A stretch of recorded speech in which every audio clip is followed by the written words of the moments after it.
O livro de Gênesis é o primeiro livro da Bíblia e a sua história se divide em duas partes principais. Os capítulos de 1 a 11 contam a história de Deus e do mundo inteiro. Depois temos os capítulos de 12 a 50 que realçam a história entre Deus e apenas um homem, Abraão, e a sua família. Essas duas partes estão conectadas por uma história que começa no capítulo 12. Esse esboço nos dá uma ideia de como entender a mensagem do livro como um todo e como ela apresenta a história da Bíblia inteira. O livro começa com Deus tomando a desordem e a escuridão descritas na segunda frase da Bíblia. E disso Deus traz a ordem, a beleza e a bondade. Ele cria um mundo onde a vida pode florescer. Deus faz essas criaturas chamadas humanos, ou Adam em hebraico. Ele cria os humanos à sua imagem, que está relacionado com o seu papel e o propósito deles no mundo de Deus. Os humanos são criados para refletirem o caráter de Deus no mundo. Eles são nomeados como representantes de Deus para governar o seu mundo em seu nome, o que, nesse contexto, significa aproveitar todo o seu potencial, cuidar dele e torná-lo num lugar onde ainda mais vida possa florescer. Deus abençoa os humanos. Essa é uma palavra-chave nesse livro. Deus lhes dá um jardim, um lugar onde podem começar a construir esse novo mundo. A parte importante é que os humanos têm uma escolha sobre como vão construir esse mundo, representada pela árvore do conhecimento do bem e do mal. Até agora, Deus forneceu e definiu aquilo que é bom e o que não é. Mas agora Deus está dando aos humanos a dignidade e a liberdade de escolher. Será que eles vão confiar na definição de Deus para o bem e o mal? Ou vão buscar autonomia e definir bem e mal por conta própria? É um risco muito grande. Rebelar-se contra Deus é abraçar a morte, porque você está se afastando do próprio doador da vida. E isso é representado pela árvore da vida. No capítulo 3, uma figura misteriosa, a serpente, entra na história. A única coisa que sabemos sobre a serpente é que ela é uma criatura que Deus fez. Torna-se claro que é uma criatura em rebelião contra Deus. Ela quer levar os humanos à rebelião e à morte. A serpente conta uma história diferente sobre a árvore e a escolha. Ela diz que buscar conhecimento sobre o bem e o mal não trará a morte, mas sim irá garantir a vida e se tornarão como Deus. Agora, isso é uma ironia trágica porque sabemos que os humanos já são como Deus.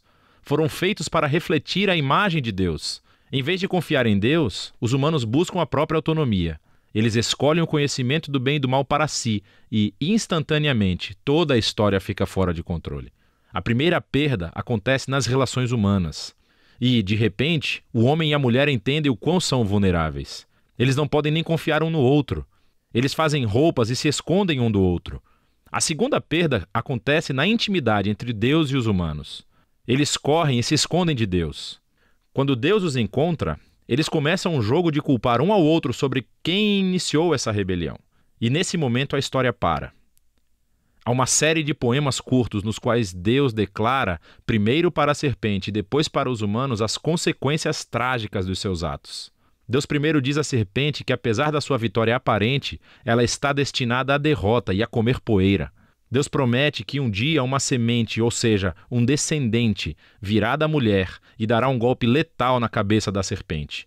O que parece uma ótima notícia, mas essa vitória terá um custo, pois a serpente também dará um golpe letal no calcanhar do descendente, enquanto está sendo esmagada. A promessa desse guerreiro ferido é misteriosa. Mas no fluxo da história até então, você vê isso como um ato de graça de Deus. Os humanos acabaram de se rebelar. E o que Deus faz? Ele promete resgatá-los. Mas isso não elimina as consequências das decisões do ser humano.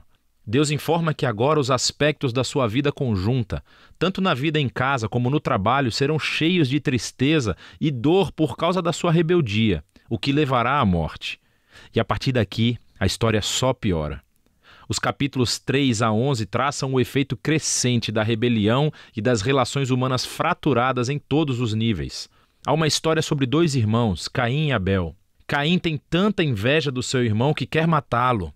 Deus adverte Caim que não caia na tentação, mas ele faz isso de qualquer maneira. Ele mata o seu irmão no campo. Caim então constrói uma cidade onde reinam a violência e a opressão. Tudo isso culmina na história de Lameque. Ele é o primeiro homem da Bíblia a ter mais de uma esposa. Ele as acumula como sua propriedade. E entoa uma breve canção sobre como ele é ainda mais violento e vingativo do que Caim. Depois disso, temos uma história estranha sobre os filhos de Deus, que poderia se referir a seres angelicais do mal ou aos antigos reis que alegavam descender dos deuses.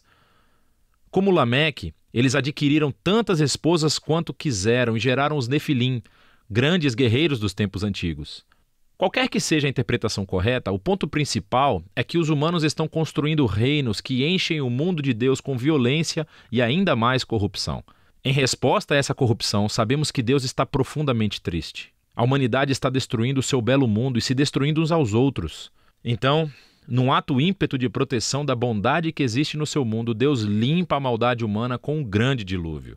Mas existe um humano inocente a quem ele protege, Noé, e toda a sua família. Ele nomeia Noé como um novo Adão. Ele repete a bênção divina e envia Noé pelo mundo afora. Mais uma vez, temos grandes expectativas, mas Noé falha, também num jardim. Ele vai e planta uma vinha e fica bêbado até perder os sentidos. Então, um de seus filhos, Cam, faz algo vergonhoso ao seu pai na tenda. Aqui temos o nosso novo Adão, nu e envergonhado, justamente como o primeiro. E novamente tudo piora. O que leva à fundação da cidade da Babilônia. As pessoas da antiga Mesopotâmia se reúnem em torno de uma nova tecnologia, o tijolo. Elas podem construir cidades e torres mais altas, bem mais rápido do que qualquer outro povo. Eles querem construir um novo tipo de torre que chegue até os deuses para tornar os seus nomes famosos. É uma imagem da rebelião e arrogância humana. É a rebelião do jardim, dessa vez amplificada. Deus humilha o seu orgulho e os dispersa. Essas são histórias diversas, mas você pode ver que todas exploram o mesmo princípio básico.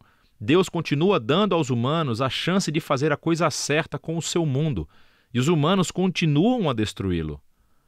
Essas histórias afirmam que nós vivemos num mundo bom, que tornamos mal, e escolhemos definir o bem e o mal por conta própria.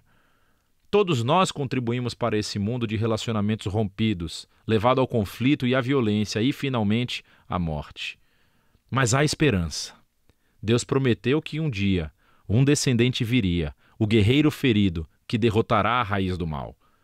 Apesar da maldade humana, Deus está decidido a abençoar e a salvar o seu povo. Então a grande questão é, claro, o que Deus vai fazer? E a próxima história é o elo onde encontramos a resposta. Mas por enquanto, é disso que tratam os capítulos de 1 a 11 do livro de Gênesis.